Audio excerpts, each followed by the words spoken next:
reading them. I work in fashion usually, and I work in ethical fashion. So I worked for an underwear brand that produced fair trade organic cotton in India. So what time do you get to the camp? About 11? Yeah, latest. I never, ever expected any of this to happen at all. The Just Giving page had an aim of £1,000 for humanitarian aid, shelter and food. It's on over 160,000 at the moment, which is just mind-blowing. People are getting the food and the clothes and the things that they need through the complete generosity of the British public. It definitely works much better to have a bit more infrastructure in place when it comes to distribution, which we're really working on now, having centralised warehouses in London and a warehouse in Calais, and then we're working on things like a ticketing system.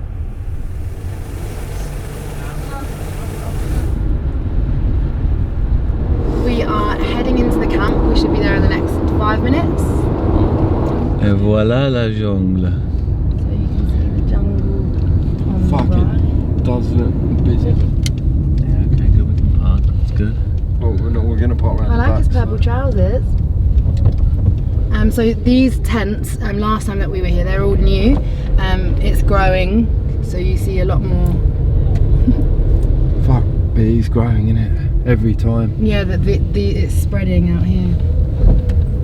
I went to Calais for the first time a couple of months ago, and I was just intrigued. It was curiosity really, because I'd been reading a lot in the news about it, and living in Kent, it's so close to me that I really had a lot of questions that I wanted answering. You know, who are these people and what's happened to them, and why are they in the camp? Do they want to come to England? Why do they want to come to England? Are you coming? Hello. You know what's happening today? Big march, yeah? You coming? Yeah? You can't move too much. I was pretty overwhelmed at you kind of come off the motorway and you see straight away that there's just tents and tarpaulins, and it doesn't look like you're in France, and you literally have just come off the train about 5 minutes earlier, so that's pretty kind of surprising, but then I was equally as surprised by how hospitable, how welcoming, how open people were, how much they wanted to talk, how much they wanted to give in terms of tea and coffee and whatever food that they had, they wanted to share, and that was really inspirational and quite moving.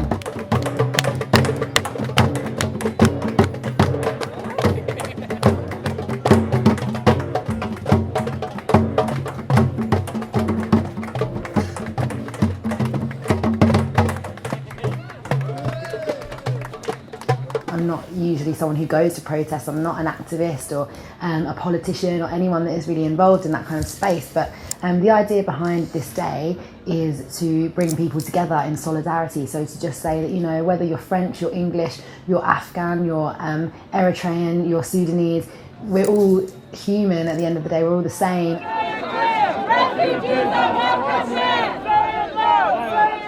You know, 2 months ago when we first came here, the reaction to what we were doing was so different. Yeah. People were like, what? You're doing what?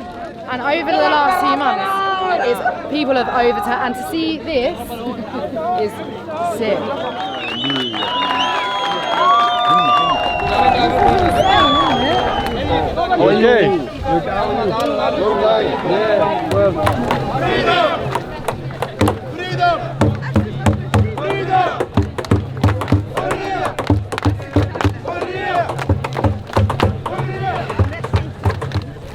Feel free, honestly. If you feel it's no problem, no problem.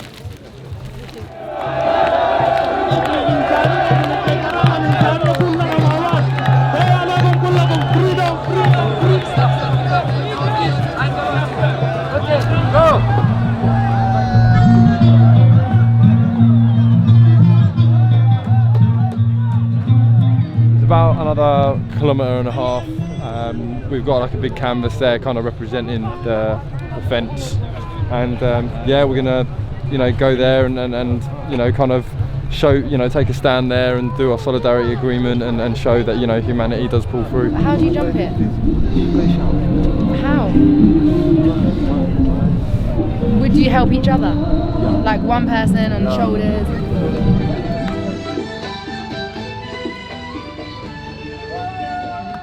people try on a regular basis to go to the UK, and in response, the UK has put up a lot of fencing to stop that from happening, huge fences with razor wire around the top. So the art installation was a wall of canvases, art canvases, with a razor wire, and what people could do was then paint on the wall whatever messages that they wanted. And the response was awesome. People wrote amazing things on the wall, things like, we're all the same, we're all human, and a concept of, one love, looking after each other, and like supporting each other in the world as a kind of community of international citizens. Make it personal, huh? Yeah. Check it out. Nothing more personal than that. We were sitting around that table talking about it, yeah, and we were thinking, are many people going to come? What's it going to be like? It's very good, brilliant. It's perfect. Brilliant. So beautiful. Yeah. So beautiful. Very good idea.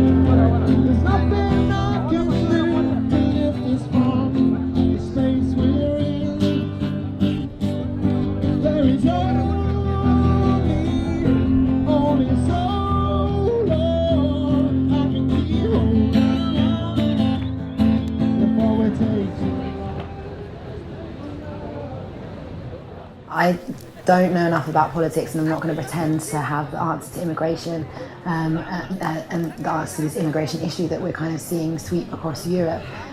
But what I would say is that the people in the camp are sick people, and they're also resilient and determined, and have made the most incredible heroic journeys across Europe, which journeys that I've never heard anybody experience before.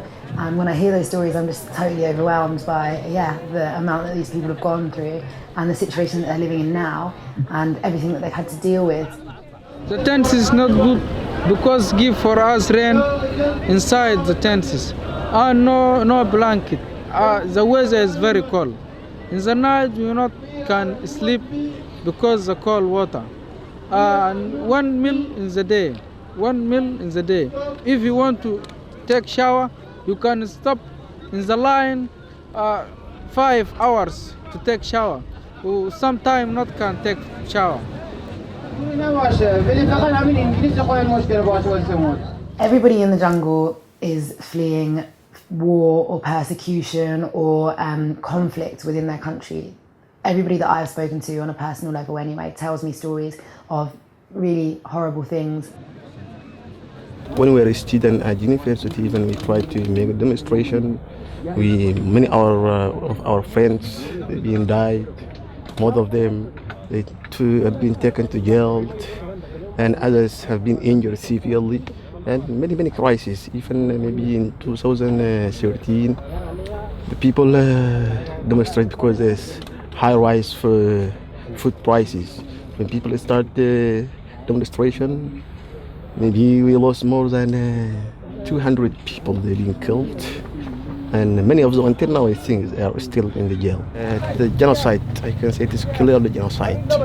So what they did and what they are still doing, this genocide, it is very bad. You may be killed, you may be arrested, you may be harmed. So because there's no right for demonstration, no right for expression, there's no right at all.